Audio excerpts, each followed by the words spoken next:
And we're alive.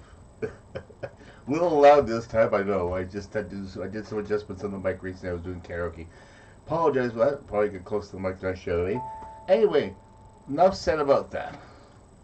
Okay, I'm just gonna mute my tones.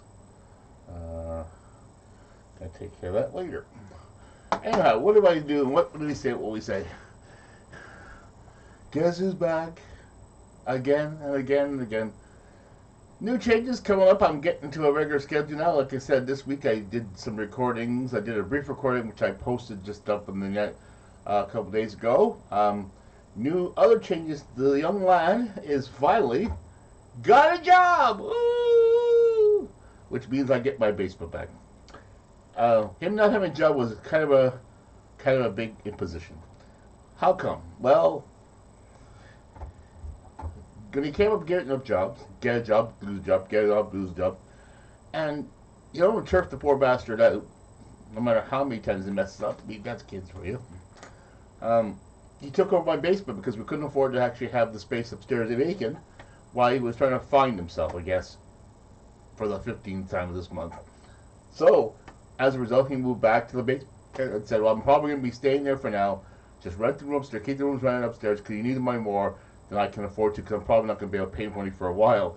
I got bills to pay as well. Yeah, so do we. But now that he's actually back to work, he's not going to be moping around playing video games all the time and taking up resources here when he should be actually doing something productive, like making some money to pay his bills and going out in the world instead of being soaking and moping in the basement eating our food on top of that.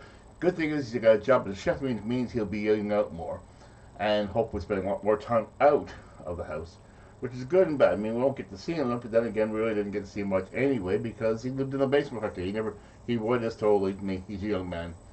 You do the math. Anyway, get back to what. Now that I got my basement looking at tomorrow is going to be the first day he starts, which means I'm going to have a recording schedule now. He's going to be working during the daytime between, I think it's 1 to 11 to 7 or something like that, or 10 to 7 or whatever. He's going to be working 5 days a week, Monday to Friday, by the looks of it, which means I'll have my regular schedule. If I find that he ends up not working those days or working at least 5 other days or 2 other days, whatever, I don't know if he's working the weekend, we'll figure it out, we'll adapt. So, enough said. Life is all about adaptation. Like, for example, I'm trying to adapt this setup here, so just extreme close-up. I got this camera set up in a sort of precarious place right now, and it was getting the corner. It was getting the corner of my tel monitor. It was getting the corner. There we go. That's better. There we go. Got it raised up just the right. Not too high, not too low, just right. So now that we got some of those technical issues out of the way for tonight, let's look at what is going on in the world of my world. My buddy Bugs here. You might be aware of who he is. He's not very much of a talker. He's kind of very silent type, kind of like my partner in life is, very much a silent type. I do a lot of talking, and they just do a lot of listening. Well, you know what? I hope to be able to talk to some other people soon, because this is getting a little bit stagnant, me doing all the talking all the time and not doing listening, because in fact, as much as I love to talk, I love to talk to people. I love to have conversations with people. I love to be able to engage with people, learn a little bit. How am I going to learn anything if nobody talks to me? Just a virtual echo chamber of me talking to you all the time, and I would love your feedback. I really would. I hope to get some of that eventually. We'll see. Anyway, what we're going to do, we're going to talk about the topic at hand. I got a couple of things I wanted to discuss, but the thing is, I'm going to get back to the subject I wanted to talk about originally. The one I recorded the first time I started this recording, that unfortunately got kind of peed on me because I didn't realize the recording system wasn't working exactly what I thought it was, and therefore always lost to posterity. So, we're talking about modern society, where we are, and where we're going. But before we do that, to set the groundwork for the whole thing, we have to go back a little ways. Not too far, but far enough. Far enough in history. We want to go back to the first history that it lends some context. And of course, while I was thinking of this time, by the way, I even thought of more context. I thought I forgot the first time.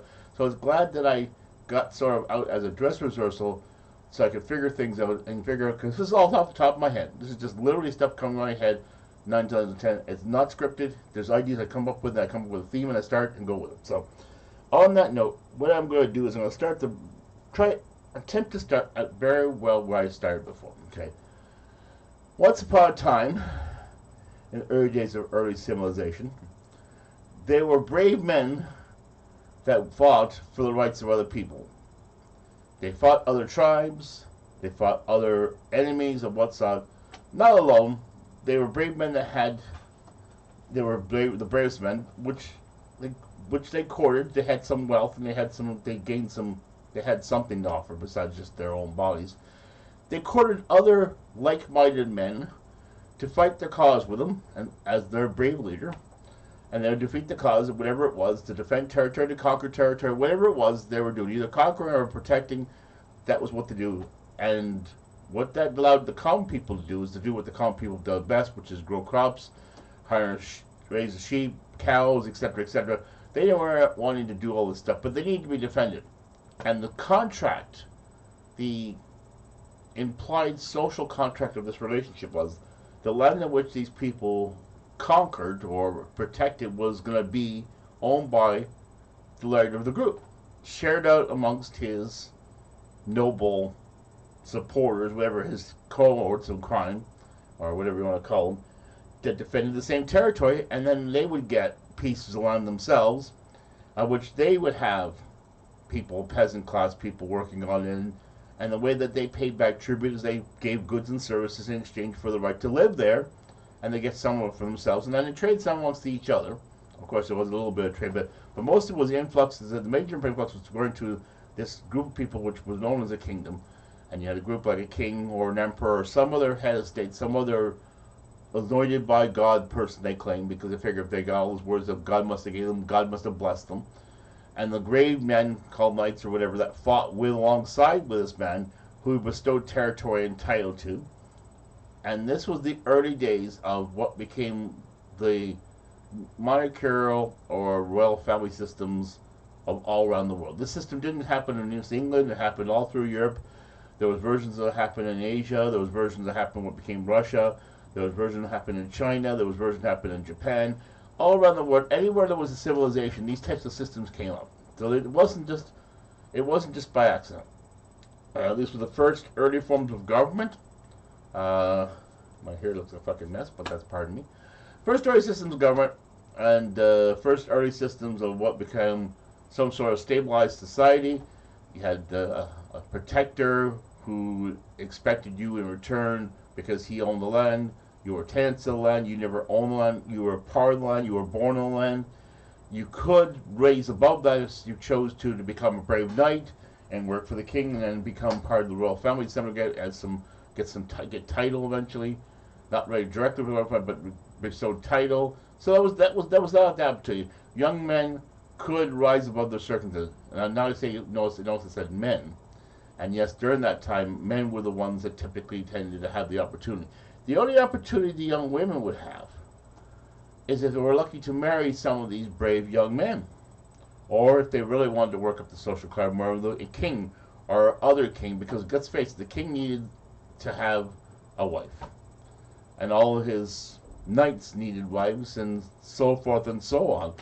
And because these women had nothing, they were property of their parents, which was property of the state by virtue of it.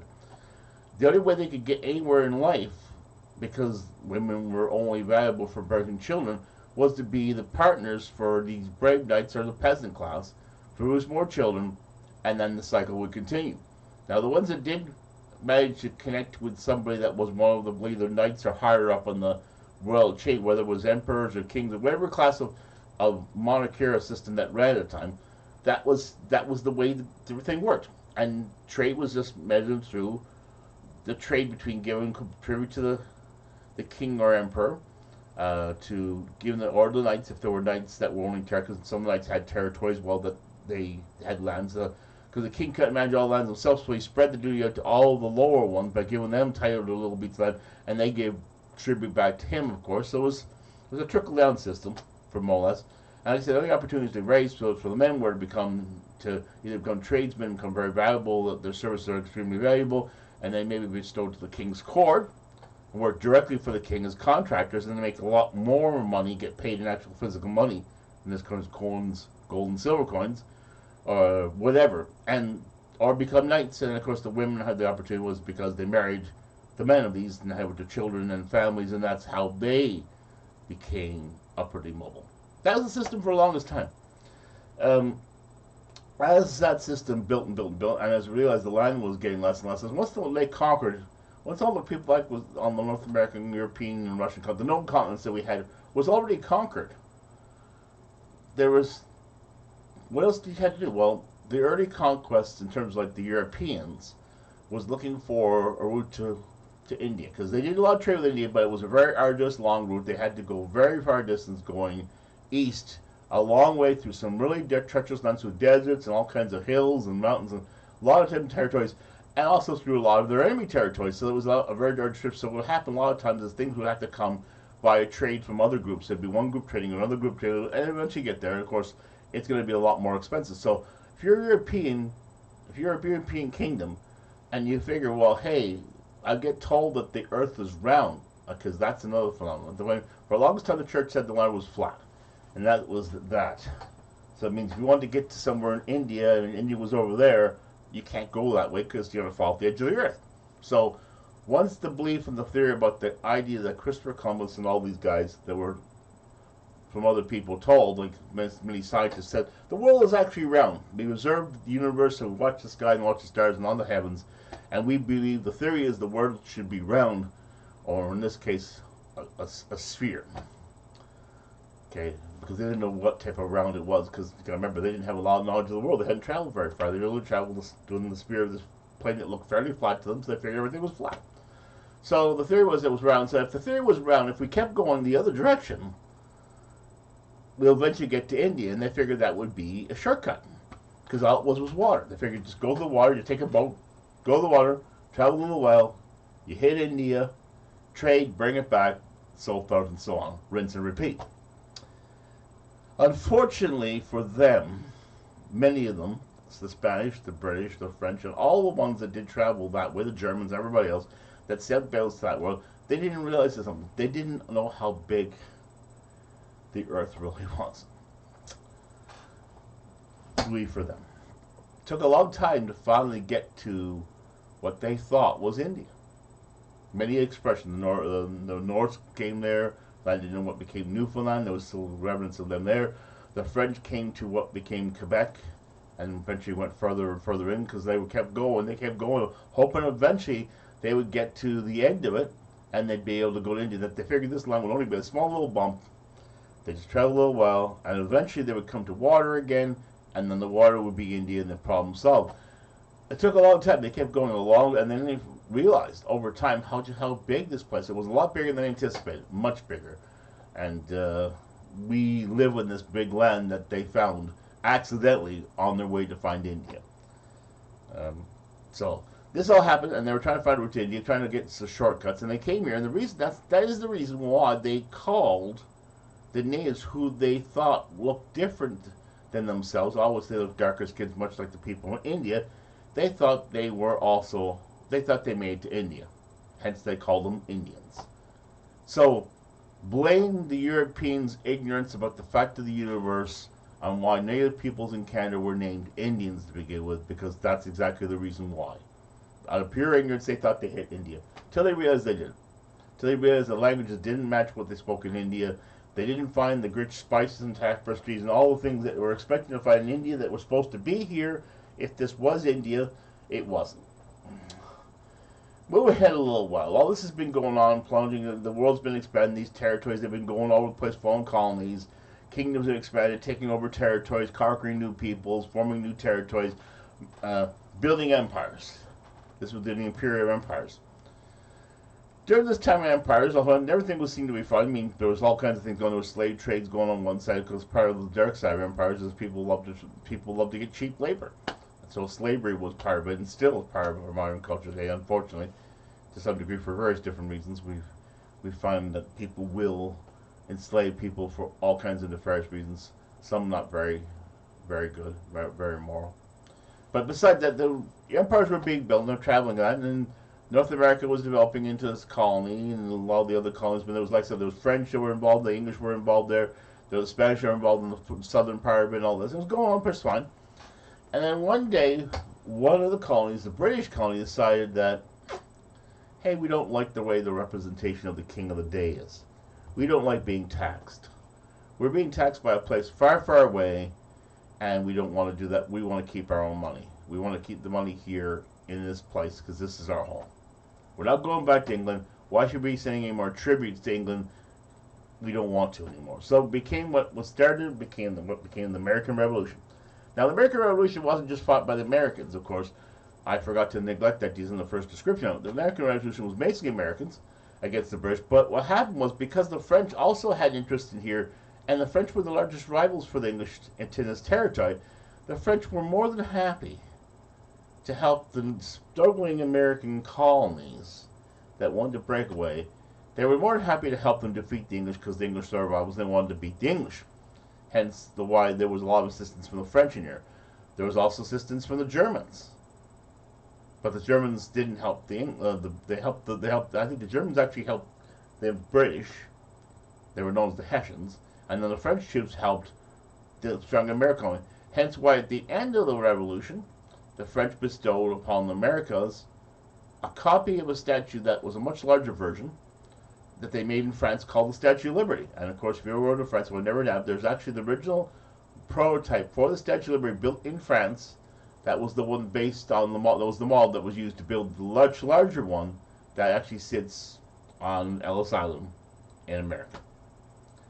So the thing was, the French got their revenge on the English by helping the Americans. This new group of colonists, that eventually became the Americans, formed their independent sovereign state.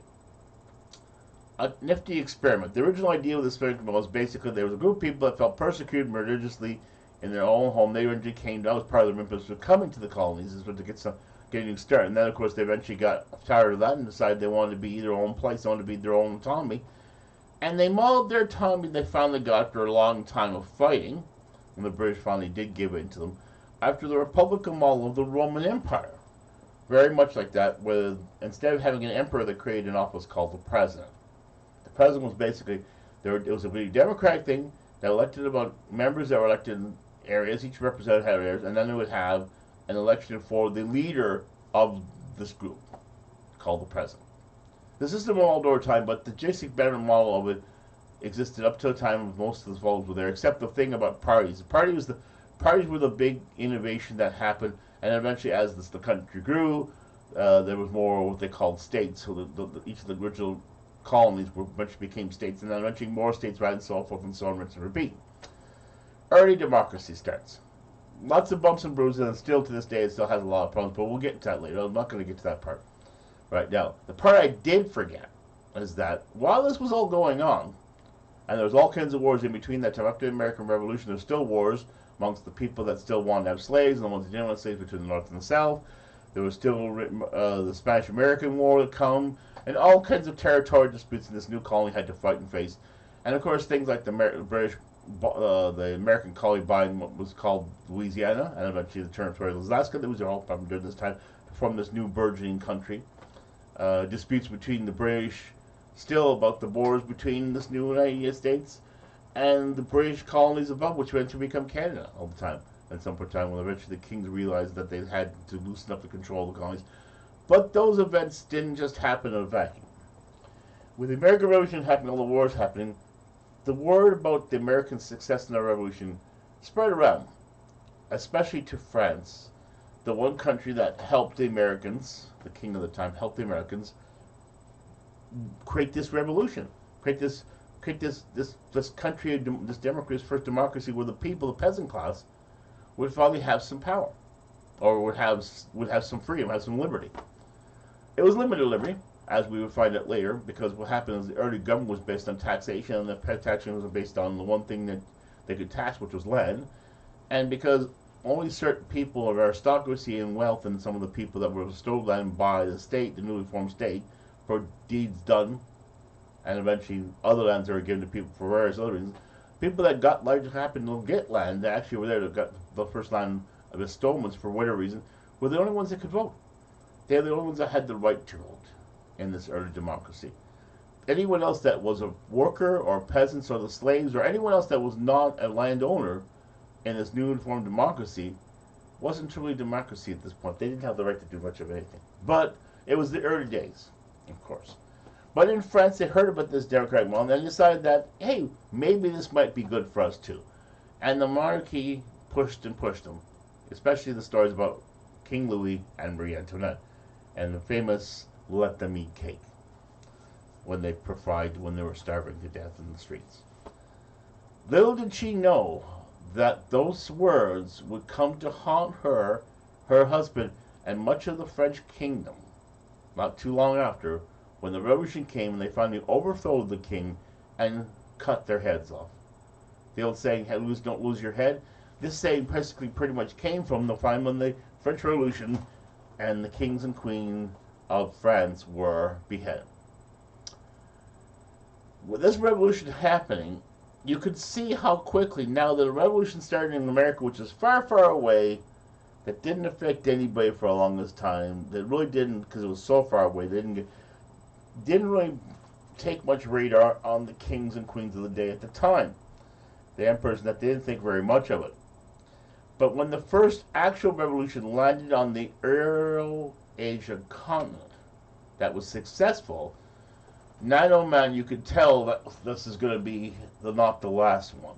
At least if you would have been a historian in the future going back in time and tell them this, because I'm sure the people didn't know that what was going to happen next. There'd be a revolution in Russia at some point in history, much later on, where the Tsar, or King of Nicholas, would be overthrown by his people and would form the Bolshevik Revolution, which was similar to the French Revolution in one different aspect. And that aspect would be the political system that would come out of it because of the time it came out and the politics of the time that it came out. But before that all happened, places like England and other kingdoms recognized the fact that, hey, we have to get this under control because we got all these colonies, they're all over the place. Who's going to revolt on us next? And if they revolt, we lose all control. So what they did, they boldly decided, starting with their own homeland, to make the bold experiment of creating what became the essence of parliamentary democracy. But it was slightly modeled on the democratic models of America and then France after that. France based most of its model on America's to a certain degree. They have a president. I think they also have a prime minister. I can't remember if they'd have both. But the model of government they have in France became eventually the template for the government that's in Quebec, what they call the National Assembly. The National Assembly is much, much modeled on the template of the French democracy that was formed as a result of the French Revolution and the American Revolution before that inspired it. The British didn't have a revolution of these sorts. They just realized that they were getting bigger and bigger and bigger. During this time also, things like, I don't know exactly what happened when they had so many prisoners, decided to send them away. And the only place they could send them away that didn't have, they figured could exile to them, was a newly found colony way, way down called Australia, which we call Australia and New Zealand. Little did they know that those colonists would not only would thrive, become a nation of their own, they also would break away from the democratic system and form their own democracy that was independent and well connected, sort of. They still have some allegiance to the Queen, but they are more of a true democracy more than Canada ever would be. They're not as connected and there's not as much attached in terms of policy, in terms of allegiances to Britain as other colonies would be. And this model kept spreading all over. India eventually had a revolution. They had to let it go to a certain degree and form a parliamentary democracy there, which eventually became a sovereign country. Other territories ended up going soup. But what happened was Britain and Canada were the first sort of test cases for this idea, but would eventually become parliamentary democracy. And the king was still in charge. They were still on top. But what happened, they let a lot of the day-to-day happenings of the country be run in the hands of elected bureaucrats, which of course in this case were elected by landowners. So the very democracies all around the world based on The fact that if you had land, you had money. If you had money, you had a stake in there. You were invested in it, and because of that, you were given and bestowed the right to vote and to decide the democracy. Obviously, you can see how this system would very much be against the majority of the people in the societies, the working class. And as certain working class societies revolted against this idea over time, they eventually would lead to what we see as the more modern democracy we have, where we have the peasant class now voting instead of just the elite class. So, but during all this time, a lot of things were going. I mean, this is a lot.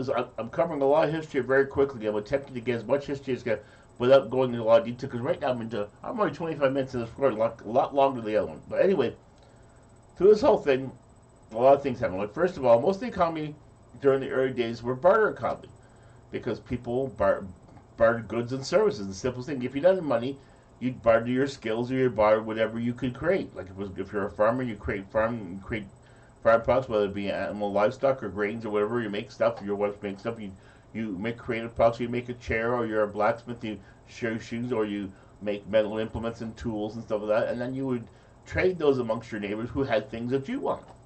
So a lot of the trade was that, and because that the state wasn't really involved in this process, because barter has a unique thing that the transactions are independent of any sort of government or any sort of third-party arbiter.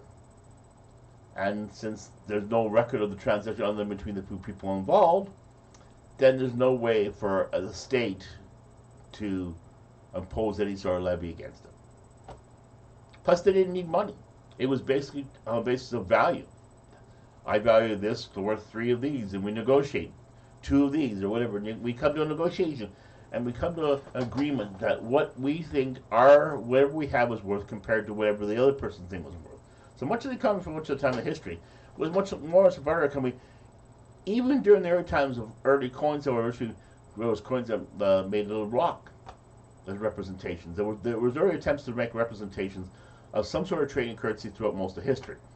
Eventually, it went to metal coins.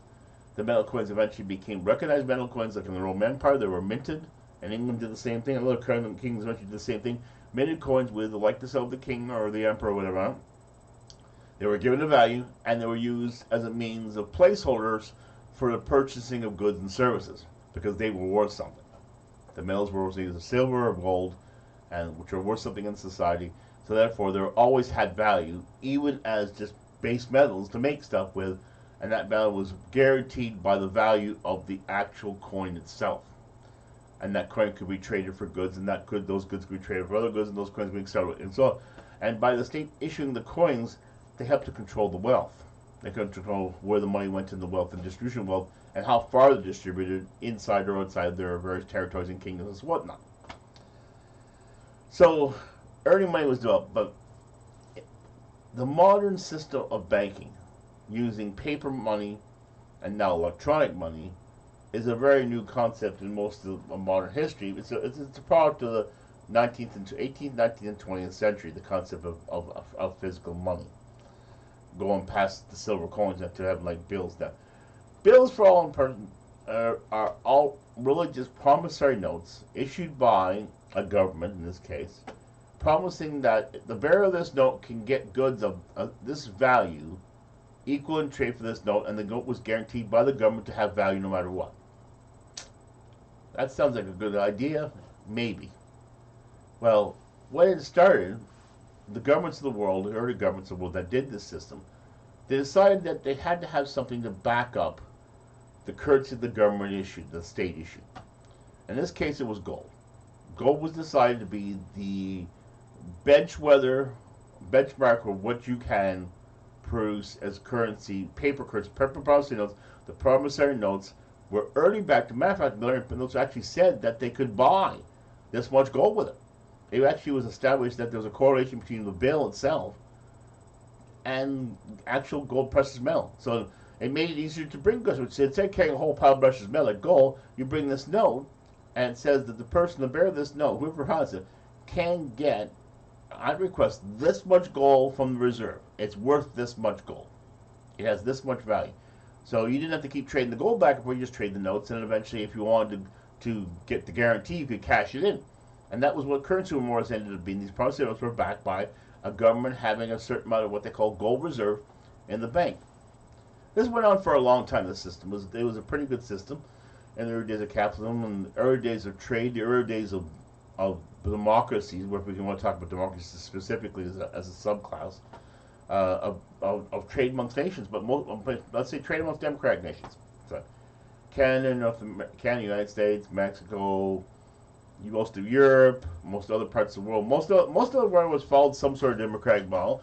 In that democratic, we had a government that was elected, and the government was elected supposed to serve the people, and then there was sub-governments, and there was broken down the regional governments and so forth. So that's the government system. That's the backbone of all that. It provides all the services you need, education, schools, etc.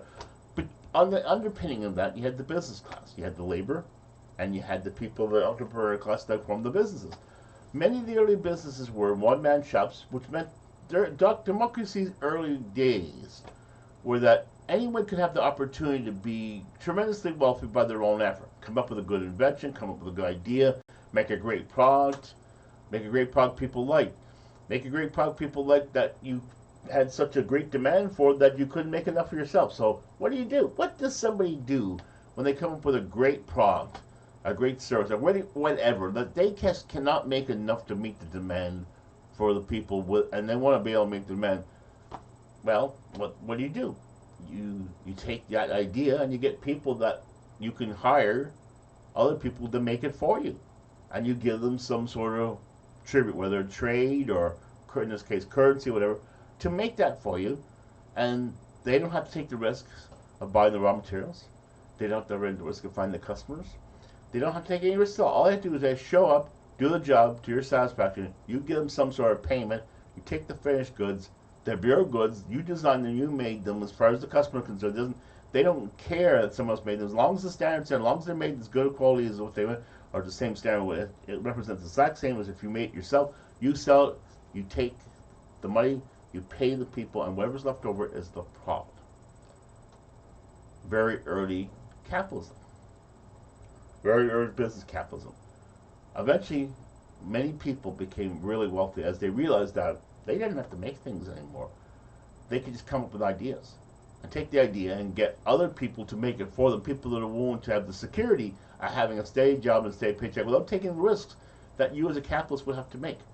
And that was great. The system worked fine. And anyone could become a capitalist if they wanted to put the effort in and come up with a great idea or whatever. It was the opportunity was available to anyone that had the ability or wherewithal or the creativity or whatever to come up with something new or to make something new or make something really well that they want to make, and they want to invest in themselves and they want to invest in their future and eventually add value by allowing other people to help make it for them that weren't willing to take that kind of risk but were still crafty and skilled and were paid a decent amount of money to do so because you could benefit from them and you could sell the goods for much more than the effort they paid because they weren't putting the risks in like you were. They weren't putting the raw materials, they weren't doing anything.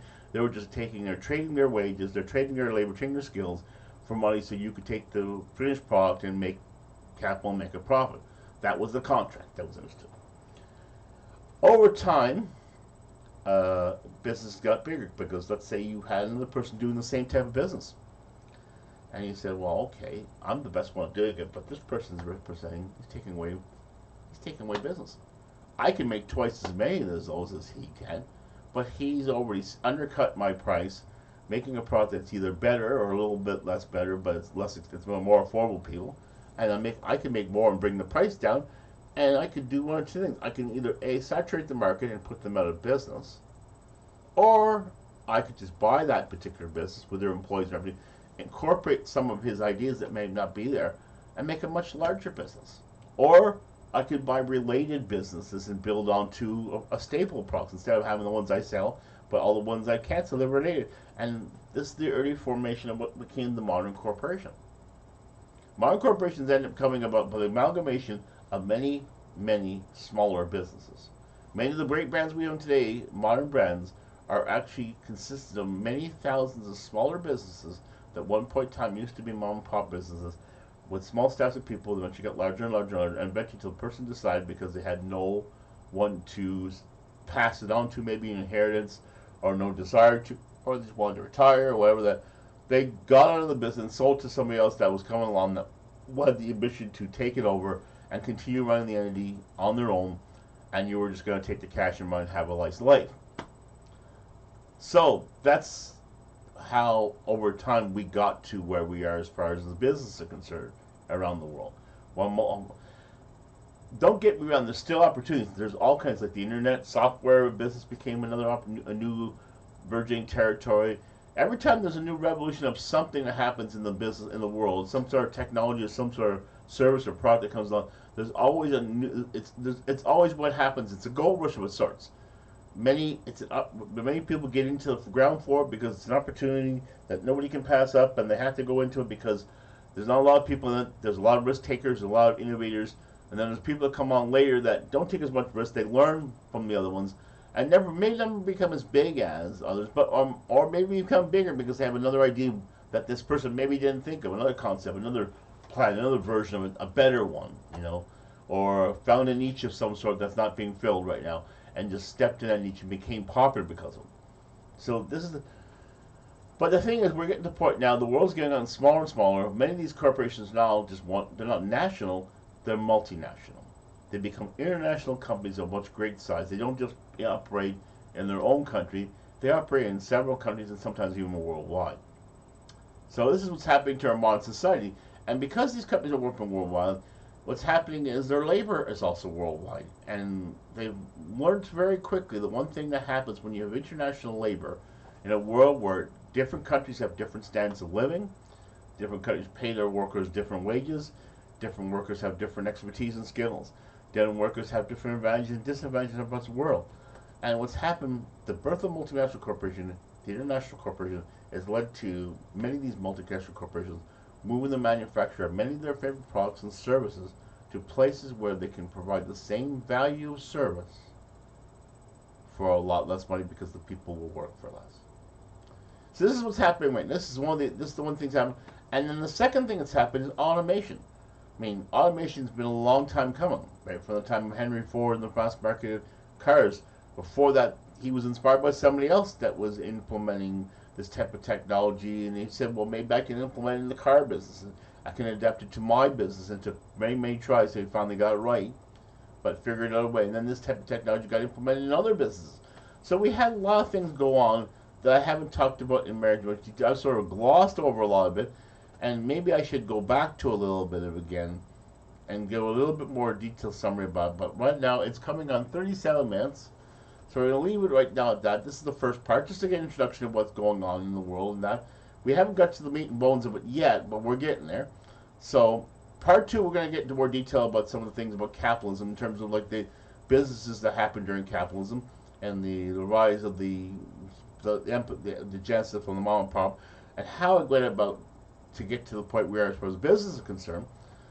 The next part we're going to talk about other systems of government, because obviously capitalism is the one we know about, the one that we have the most experience with, but there's also socialism, of which many elements that exist have sort of entrenched and sort of crept in slow but surely into democracy, and some of the democratic ones have crept into socialism and vice versa. So we're going to talk about socialism a little bit, how it came about, what parts of the world that practice it, what's going on right now with it and so forth, and how it's changed and evolved even in those places they first started at socialism. And then we'll talk about the fourth part. We'll go into the whole thing about how all these systems intertwine with each other in the modern world of capitalism meets socialism, and how these two systems sometimes have clashes of culture and of course clashes of ideology. And then the fifth part will be me talking about what's the future like, and what I think the possible things that we can do about as citizens, all the power we have as individual citizens, to not only change how our countries do business, how our governments do business, but how we conduct ourselves as a world on the world, and and maybe look at some ways of making this world a better place. But start to look at what we can do is to take personal responsibility for a lot of the things we do in life that we don't personally realize that we have a lot of power for, but we just don't think we have. And as long as we refuse to recognize that fact, we're never going to change anything. So this is really the genesis. The rest of it is the further parts of the fourth and fifth part will be the parts that are really interesting because they're going to be more important to what's going on now, and more of a discussion. The rest of it is just I'm just setting the groundwork so you can understand where we've come from. Because the thing is, you have to know where you come from to know where you're going. And the thing I think a lot of people don't realize is most of us don't know where it came from. Now, mind you, I'm not a total expert at this thing, 100% of it. I'm glossing over massive areas of history and historical context here because if I did that, there's lots of other people who've done a much better job than I can at this stuff. Anyway, I'm not going to attempt to repeat their work. I'm just set some of the groundwork so that you can understand, have some basic understanding.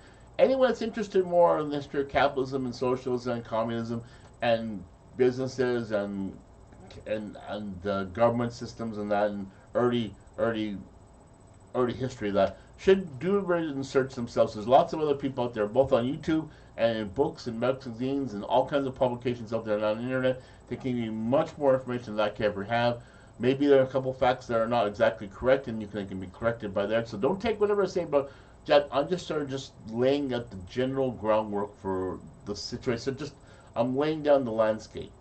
I'm landscaping. I'm not doing all the details and that. I'm just laying the general landscape so you have some sort of appreciation. So anyone's more interested in this type of topic than I can cover right now. I'm very interested in myself. I'm always learning more stuff about this stuff all the time. So quite frankly, this is an learning experience for me too. Please be free to check it out yourself. If you have any questions about any of these parts that you want me to give you more details or any details you want to clarify, help me clarify, please send me emails at info@endtimemedia.ca. I'll be more than happy to look at your letters and comments about that. And when I have some dialogue about that, if you want to come on the show, let me know. I can maybe arrange a time to come on the show, and we can have a discussion around Skype or video chat, whatever it comes on this, because so many different systems up. So anyway, this is part 1. Hope you enjoyed it. I hope you enjoyed as much as I did provide to you. This time it looks like it's going to work. It's 41 minutes. The last one was 60 minutes, so I know the last one recorded and the last one did. So I hope you enjoyed it. My name is Mike, and this is my show, my 2 Loonies worth. Like I said, like, comment, subscribe, and like I said, if you want to make comments, info@endtimemedia.ca, and check out my other channels, Freedom Chicago channel, which I have lots of tribute videos from my brothers, Bruce Brothers tribute bands, Freedom Chicago, that came out, but Tim and Doug Comrie were involved in, Kevin Tizik and Doug Comrie, with a large ensemble of about 700 players. They were great players, a great group of people. There were some changes over the lineup over time, but the core group was pretty much the same right from beginning to end. And it was a really great show. I'm hoping they come back again. I hope they come back because the fact is nostalgia has become big in the world right now, especially with people looking for things to entertain themselves with. And there's a lot of programs now that are being repeating themselves. The fact is nostalgia is always going to be around. Also, check out that Cousins Karaoke will be coming near soon to a party near you. Hoping to get out there and do some parties and some events and some anniversaries and stuff like that. We did do shows before in clubs and that. We may have some other people working for us that will be in some of the clubs, possibly that might be an venue we'll go to. But personally, I think I'm going to stick to mostly doing permanent parties. I'd love to be able to meet people and get involved in beats and share part of the celebration, whether it be an anniversary, a birthday party, a wedding party, a company party, a retirement party, whatever the party is. Think about us first. We're DJ and karaoke music. It's a blast. It's lots of fun. People get to sing, getting drunk, and have a good time and celebrating. And we want to hope to be part of that celebration for you. So anyway, you want to check it out. Also mail info@endtimemedia.ca for more further details. Hope to have more details on the website soon. We're getting things up to date on the website. Hopefully you'll be able to find more information there. And in the meantime, I will be more than happy to comment and send you information I do have right now if you're interested in booking an event in the future time anyway. Anyway, this is, like I said, it's Mike Tizik. It's my 2 Loonies worth. Take care. Like, comment, subscribe. Talk to you soon. Bye for now.